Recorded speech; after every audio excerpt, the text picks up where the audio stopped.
चिंटी और टिड्डा। एक चिंटी थी, वो कहीं जा रही थी। रास्ते में एक टिड्डा मिला। टिड्डा कहने लगा, चिंटी बहन जरा रुक जाओ। चिंटी रुक गई और पूछने लगी, क्या बात है। टिड्डे ने कहा, मीठी मीठी हवा चल रही है, आओ बाग में खेले। चिंटी ने कहा, मैं कैसे खेलूं, मुझे दाने इकट्ठे करने हैं। जब बरसात आएगी तो छोटी छोटी चिंटियां क्या खाएगी।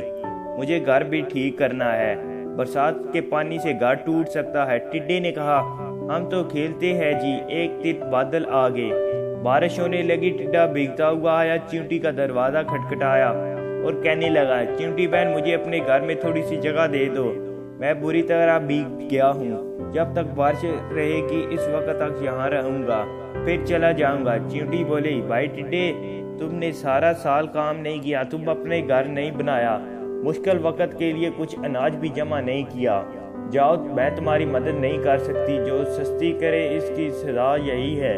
टिड्डा गिड़गिड़ाया, चिंटी बहन इस बार माफ कर दो, आगे से मेहनत किया करूंगा। चिंटी ने टिड्डे को चावल के कुछ दाने दिए और कहने लगी, लो खा लो, लेकिन मेरे घर में तुम्हारे लिए कोई जगह नहीं है।